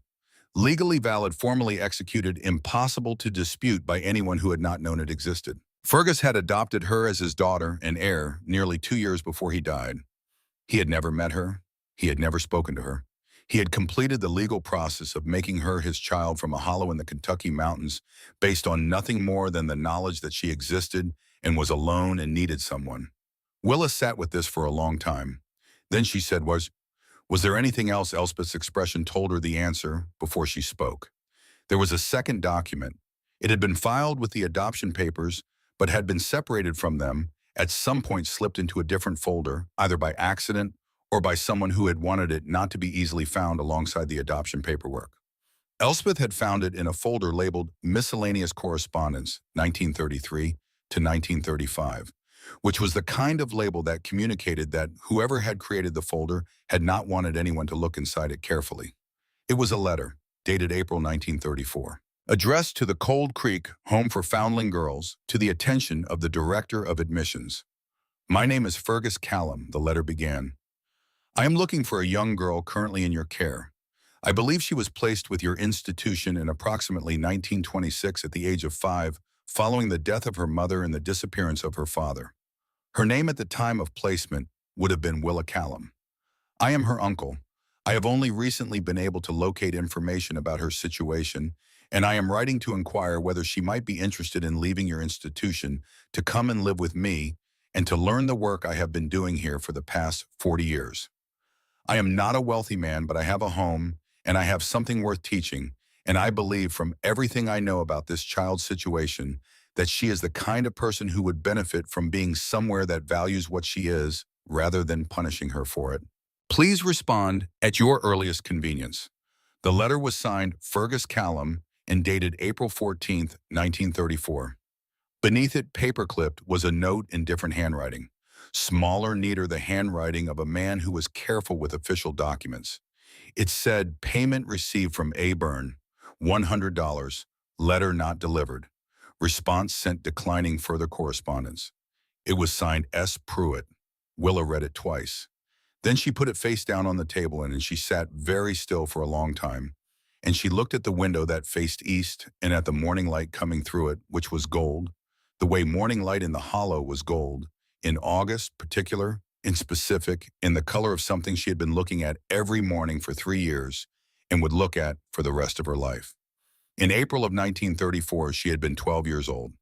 She had been at Cold Creek for 6 years. She had been reading books by moonlight and asking questions that Pruitt called dangerous, and looking at the world with the patient, careful attention that was simply how she saw and had never been able to stop doing, regardless of what it cost her. And in April of 1934, a man she had never met had written a letter that would have changed everything, had written it carefully and formally, and sent it through proper channels to the proper person, had included in it the thing she most needed to hear, which was not a promise of wealth or comfort or easy things, but simply the recognition that what she was had value somewhere, that there was a place in the world where being exactly who she was would not be punished. Silas Pruitt had received that letter. Silas Pruitt, who had stood in front of 23 girls and delivered his verdict, a hole in the ground for the girl nobody wanted, had already known at that moment that someone wanted her, had already known that someone had written to claim her, had already cashed the check that had been offered to make sure she stayed exactly where she was unclaimed and unaware. She had spent 2 more years at Cold Creek after that letter arrived. 2 years that she could have spent here learning from her uncle while he was still alive to teach hearing his voice instead of only reading his words, watching his hands as he worked the cave he had spent 44 years building. She could have known him. She could have sat on the porch with him in the evenings and listened to him talk about plants and minerals and underground water systems and the stubborn patient work of proving that the conventional wisdom was wrong. She could have had a father. Pruitt had taken that. He had taken it for $100, which was the price he had put on 2 years of her life and everything that might have grown from them. She picked up the letter and she put it in the box where she kept the documents that mattered. Then she wrote to Garrett in Hazard and told him what Elspeth had found. The trial was held in October of 1946 in the courthouse in Harlan. The judge had been brought from another county because the judge in Harlan County had a relationship with Aldrich Byrne that the State Bar Association had finally decided was worth examining, a development that had come too late to undo a great deal, but was not in this case too late to matter. Byrne had his lawyers from Lexington, 3 of them in suits that fit the way suits fit when you could afford the right tailor. He sat at his table with the posture of a man who has been the most powerful person in every room he has entered for 30 years and has accordingly stopped accounting for the possibility of other outcomes. Willa sat at her table with Garrett, who was not impressive to look at, a small man with ink-stained fingers and the patient manner of someone who had been reading documents since before she was born, but who had read every piece of paper in the Shadow Hollow estate file and understood exactly what they added up to. The gallery was full. She had not expected the gallery to be full. She had expected the Hollow in Harlan County in October 1946 to produce a modest audience for a land dispute involving a girl who had been growing vegetables in a cave for 10 years. She had not accounted for the accumulation of 10 years of baskets left at dark doorways, 10 years of greens delivered to families who had not been able to afford to ask 10 years of a system operating in a hollow that people had been traveling to and learning from and taking home and replicating in their own ground. They came from the hollows and the coal camps and the small settlements scattered through the mountains, and they filled the gallery of the Harlan County Courthouse until the bailiff had to ask people to stop coming in. Burns' lawyers presented their case. The property had been improperly conveyed. A minor could not inherit. The deed was irregular. They spoke for a long time in the confident, smooth language of people who had been paid to make complicated things seem simple, and simple things seem complicated, and they were good at their work.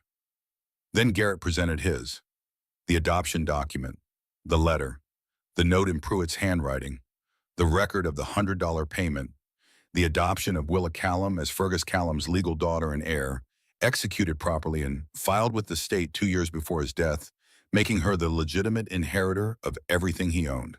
And then Reverend Caleb Horn stood up and asked to speak. He was not on Garrett's witness list. The request caused a brief procedural confusion that the judge resolved by simply allowing it because the judge had been reading the documents Garrett had submitted and had arrived at conclusions about the nature of this case that made him willing to extend accommodations he might not have extended otherwise. Horn stood at the front of the room in his good coat, which he had taken better care of since the winter of 1943, and he looked at the room and then at Willa, and then at the room again. "I owe this court a statement," he said. He had been told, he explained, by people he had trusted that the work being done in Shadow Hollow was something to fear. He had repeated what he was told from his pulpit with the full authority of his position and his voice, and the people who sat in his pews every Sunday had believed him because that was what he had trained them to do. He had called the girl in the cave a danger. He had called what she grew in the dark an unnatural harvest. He had done this without once visiting the hollow to see for himself, which was the kind of error that a man of God had less excuse for than anyone. And then he said his son had been dying. The room was very quiet, and I went to that hollow on a night in December with my hat in my hands, he said, and I asked for help from the person I had spent 3 years telling my congregation to avoid. He paused, and she gave it. He looked at the lawyers from Lexington. She gave it, he said, without asking for anything in return. Not an apology, not an acknowledgement that I had been wrong, not money. She just gave. Because her neighbor's child was sick, and she had what the child needed. He let this sit in the air for a moment. That, he said, is the whole of it. He sat down. The judge ruled in Willa's favor on a Friday afternoon in October with the specific comprehensive language of a judge who wanted there to be no room for further interpretation. The property was hers legally and permanently. The adoption was valid and had been valid since 1934. The deed was properly recorded. Any future challenges to her ownership of Shadow Hollow would be met with this ruling as precedent, and the ruling was intended to be as precedent-proof as he could make it. Aldrich Burns sat at his table and did not move when the ruling was read. He did not change his expression. He was a man who had spent his life arranging his face into the shape that was most useful in any given situation, and the situation had not yet presented him with a shape that acknowledged defeat, so he arranged it instead into the shape of a man who was already planning what came next. What came next, as it happened, was very little. He died 3 years later of a heart attack in his office in Harlan, and the people who gathered to observe the fact of his death were mostly people who had an interest in knowing who would inherit his operations, which was a different thing from mourning him. His son sold the mines within a year and moved somewhere that was not Kentucky and did not look back. The mines closed. The tunnels filled with water. The mountain kept its secrets. Willa walked out of the courthouse into the October afternoon and stood for a moment on the stone steps, feeling the cool air and the particular quality of light that October produced in these mountains, amber and slanted and honest in the way of light that has stopped pretending it's anything other than what it is. Elspeth stood beside her. "The hollow is yours," Elspeth said. "It always was," Willa said. Pruitt came to the hollow in the spring of 1948. She saw him from the cave entrance when he appeared at the far end of the hollow road, walking slowly the walk of a man who has traveled a considerable distance and is not certain of his welcome at the destination. He was older than she remembered, though it had been 12 years, and she had changed entirely in 12 years. So older was perhaps not the right word. He was the version of himself that 12 years had made, and it was a different version than the one she had carried in her memory. He stopped at the edge of the property. He did not come further. He stood there with his hat in his hands, and it struck her, seeing this, that the hat in the hands was something she associated now with the act of coming to ask something that you know you have forfeited the right to ask, and that this was probably not a coincidence, and he waited. Flint stood beside her at the cave entrance. He looked at the man in the road with a steadiness that was not aggression, but was not welcome either. She walked down to meet him. He looked at the hollow as she approached at the cave entrance, with its weathered door at the terraces on the slope, with the early spring plantings at the cabin, with its repaired roof and its east-facing window that she had added herself 2 years after moving in because she had found she could not do without it. "Your uncle wrote to me," he said. His voice was the same voice she remembered, the voice that had named her a fool and a foundling and a nothing, but it had something in it now that the old voice had not had, something that had been added by the intervening years and could not be removed. "He wrote to me in April of 1934. He wanted to find you." She waited. "I took Burns' money," he said. $100. He looked at her with the direct, effortful honesty of a man who has decided to look at what he did and not look away from it. "I told myself you were just another orphan, that there were too many of you and not enough of anything else, and that one more arrangement to keep one more girl in one more institution was not a moral failure, but just the way things worked." He stopped. "But it was a moral failure," he said. "A complete one." The hollow was quiet around them. The creek made its sound at the bottom of the slope. The spring birds were doing what spring birds did, which was to assert their presence in the world with more noise than seemed strictly necessary. "I stole 2 years of your life," Pruitt said. 2 years you could have spent here learning from your uncle while he was alive to teach you. 2 years of a relationship that could not be recovered once he died. He steadied his voice with visible effort. "I stole the only family you might have had." Willa stood in the mild spring air, and she held all of this, the $100 and the 2 years, and the letter that had been paperclipped to its response and filed in a folder labeled miscellaneous. And she felt the weight of it, the way you felt the weight of stone, specific and permanent, not going anywhere regardless of what you thought about it. She thought about what Fergus had written in his journal in 1911 after Byrne had burned his first cabin. "He will try again. Byrne always tries again. But the cave cannot burn. The stone has stood for 1,000,000 years. Stay. Grow." She thought about Thaddeus Vane and the fuel store receipt he had written his will on and the rosemary growing over his grave. She thought about Reverend Horn standing in the December snow with his hat in his hands. She thought about what it cost to carry something for a long time. Not the cost to the thing being carried. Stone didn't mind being carried. It simply was what it was, regardless. But the cost to the person doing the carrying. The way weight accumulated. The way the muscles of the spirit, like the muscles of the body, could exhaust themselves in the sustained effort of holding something heavy in an elevated position with no particular destination in sight. She was done being exhausted by this. "I forgive you," she said. Pruitt's face did something complicated. Not relief, it was too early for relief, and relief might not have been the right word even eventually. Something more like the physical sensation of a very long-held breath being released. "Why," he said, quietly, "after everything, why would you?" "Because carrying anger," she said, "is like carrying stones uphill. You exhaust yourself and you never reach the top. I have been carrying too much for too long, and I want to put it down." She went inside and she came back with a basket. Greens from the beds early spring. Greens, the first real harvest of the new season. Mushrooms from the back chamber, the dried herbs she had been growing since she was 16 years old. She held the basket out. He took it with both hands and he held it for a moment without speaking. She heard years later from a woman in the hollow who had heard from a cousin in Louisville that Silas Pruitt had spent the last years of his life volunteering at an orphanage on the edge of the city. That he had become known there for his advocacy for the children's education, for his insistence that they be taught mathematics beyond the 6th grade level, for his habit of asking each new child what they were curious about and then finding them a book that addressed the question.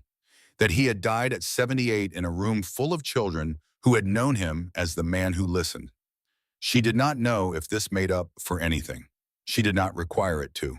Owen Aldous arrived in September of 1949 on a Tuesday morning when the first color was coming into the leaves at the high elevation and the air had that particular crispness that meant summer was conducting its orderly withdrawal. He was 28 years old, a compact man with the kind of hands that spent most of their time doing useful things and showed it, and he had the manner of someone who came from a family that valued practical knowledge and had accordingly developed a reflex of paying attention to how things actually worked rather than how they were supposed to work. He had heard about the hollow through a contact at the State Agricultural Extension Service. Elspeth had submitted a report 2 years earlier, a careful technical document that had made the rounds of people who cared about such things and had produced a slow widening ripple of interest. He had driven from Charleston, which was not a short drive, and had arrived unannounced because he had decided that people who made appointments were seen differently than people who just showed up, and he wanted to see what was actually there rather than what was prepared for a visitor. He stood at the cave entrance and he looked at everything, the mirror array, the stone beds, the water channels, the mushroom logs in the back chamber, and he did not make the sound that people made when they expected something ordinary and encountered something extraordinary. He nodded. Once. Then he said, "Tell me how the water channels maintain their gradient." She told him. He asked how the mirror angles were adjusted across the seasonal arc. She showed him Fergus's calculations and Elspeth's refinements. He asked about the soil composition in the raised beds and whether she had tested for specific mineral content, and when she showed him the soil records she had been keeping for the past 8 years, he read them with the focused absorption of a man reading something that matters. He came back the following week. He came back the week after that. She noticed him the way you notice things that were consistently there, not suddenly, not in a single moment of recognition, but gradually the way you notice that a particular plant was doing well, the cumulative observation of something performing at the level it was capable of, and gradually understanding that this was what it was going to do.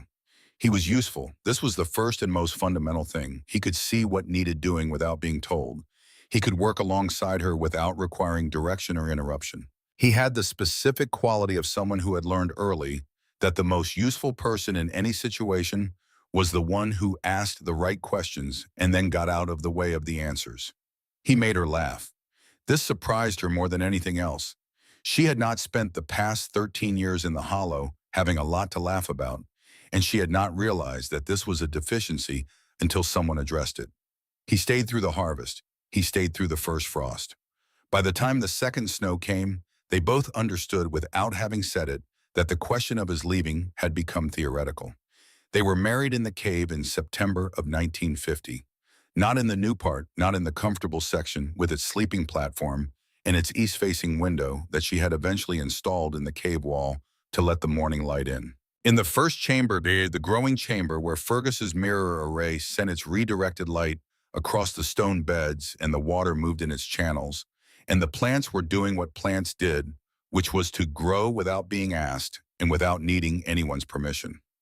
The late summer tomatoes were setting their last fruit on the stakes she had built along the south wall. The herbs had gone to seed in the way they went to seed in September, the flowers fading and the seeds forming in their patient botanical sequence.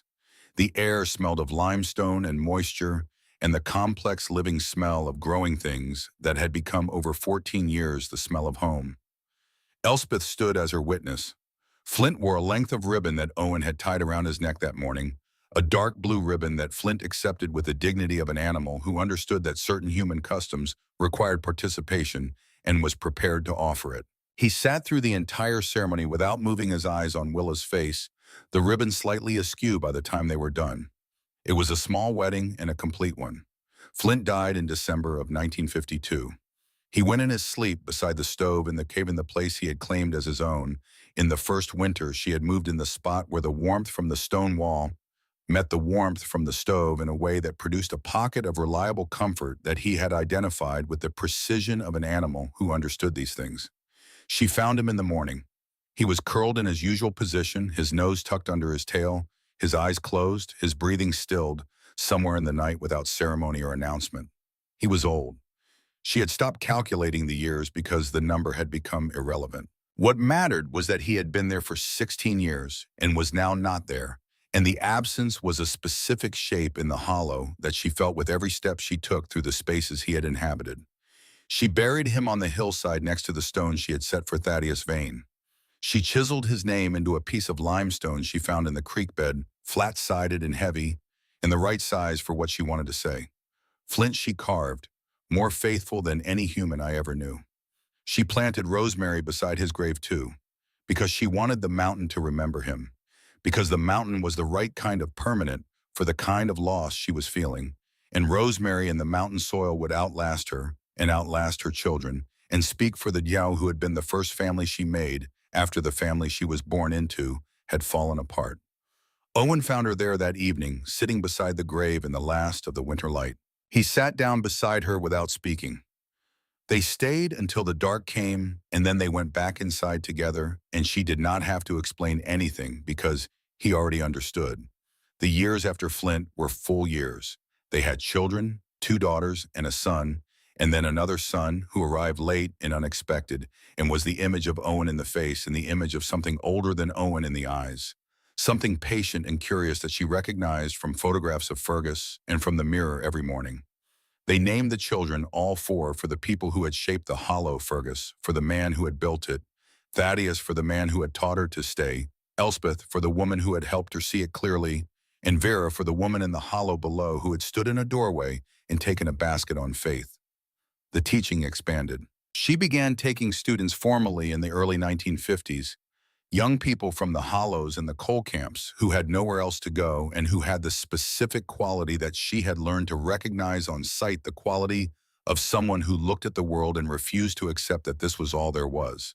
She taught them the cave first because the cave was the foundation, and then the terraces, and then the broader principles of working with what the land actually was rather than what you wished it were.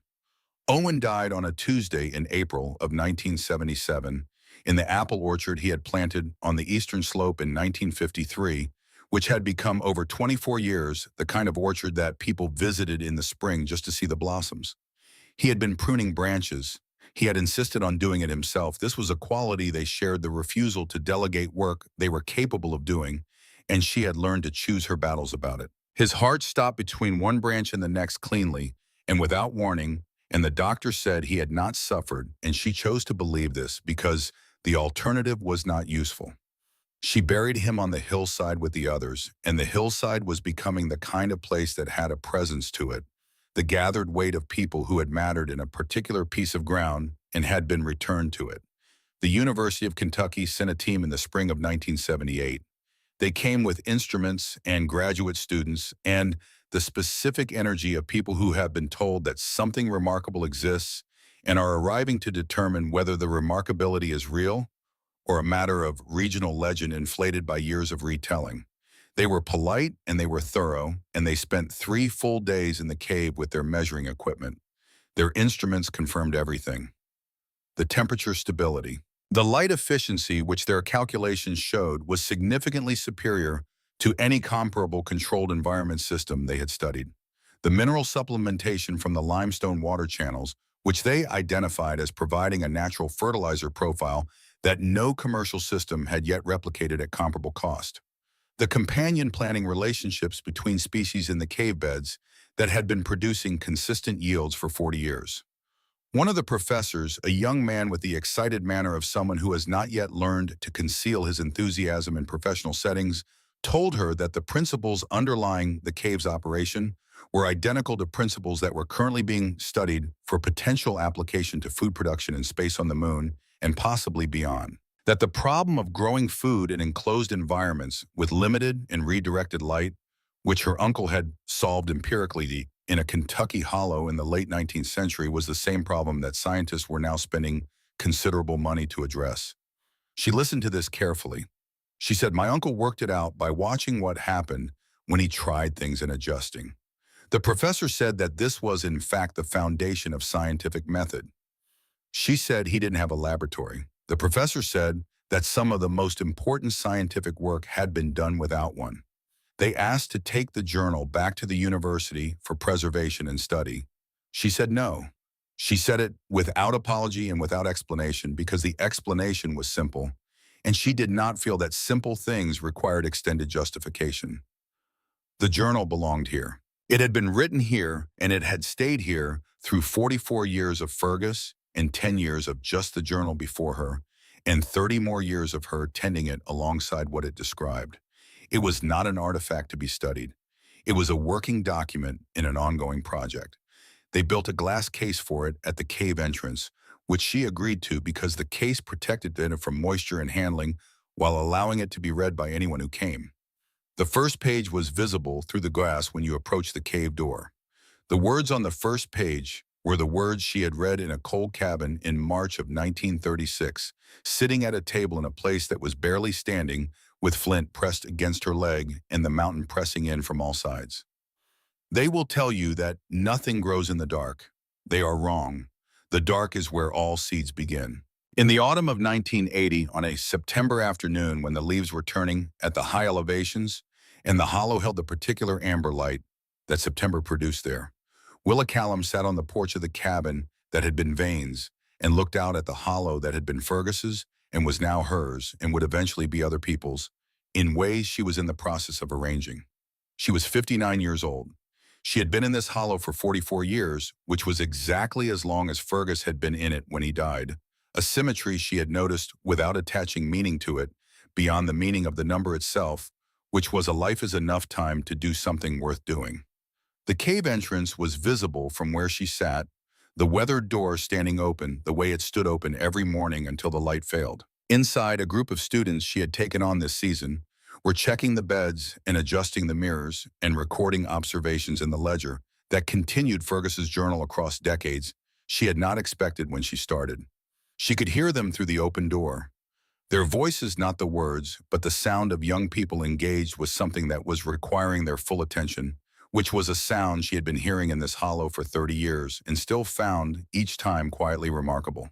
The sound of someone becoming who they were going to be. Footsteps on the path from the cave entrance.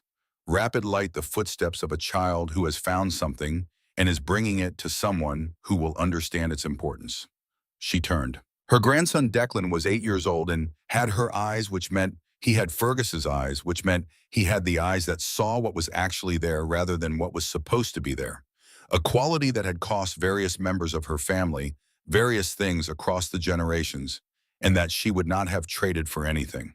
He was covered in limestone dust, in soil, in the specific expression of someone who has made a discovery they cannot entirely account for.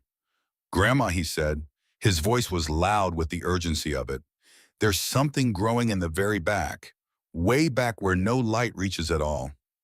I checked the lamp and it reaches back about 40 feet, but this is further than that past where the lamp goes. And something is growing back there." She looked at him. "There always is," she said. He stared at her, waiting for more. "The dark," she said, "is where all seeds begin." He thought about this with the serious concentration of a child who is accustomed to being given real answers to real questions and is therefore prepared to do the work of understanding them. "Can I go back and look at it more?" he asked. "Go," she said. He turned and ran back toward the cave with the velocity of a child who has been given permission for something they intended to do anyway.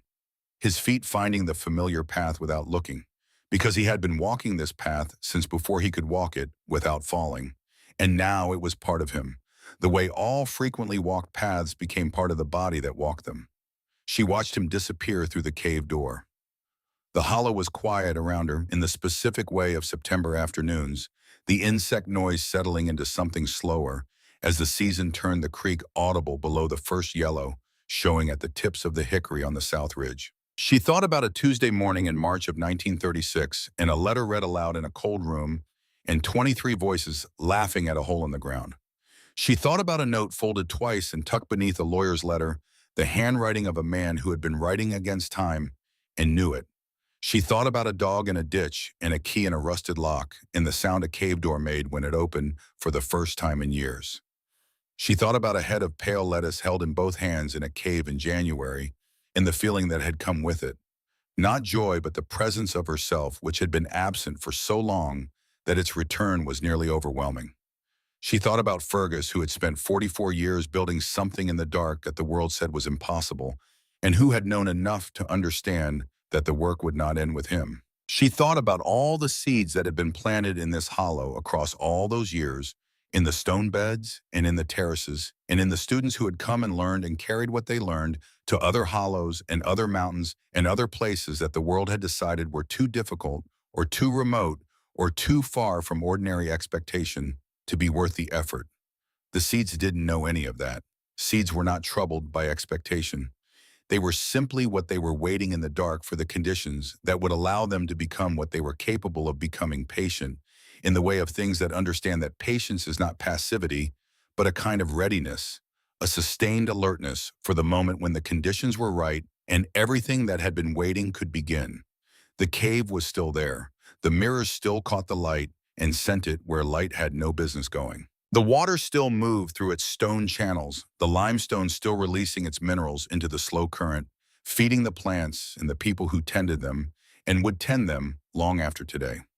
Her grandson was in there now, in the deepest dark of the back chamber, looking at something that was growing where nothing was supposed to be able to grow. And she was here on the porch in the amber September light, having spent 44 years proving the same thing her uncle had spent 44 years proving before her, that the dark was not an obstacle, that the dark was where everything began, that the people who told you nothing could grow in the absence of light were people who had never bothered to plant anything in check. The work was still there. It would always be still there. That was the nature of it.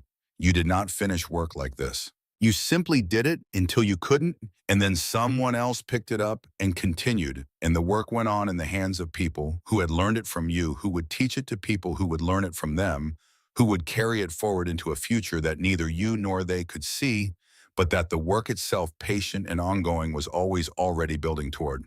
She sat on the porch in the September afternoon, and she listened to the sound of her grandson's voice far back in the cave, calling out to someone she couldn't hear, excited, specific, the voice of someone who has found something and is not going to stop looking at it until he understands what it is. There always is, she had told him.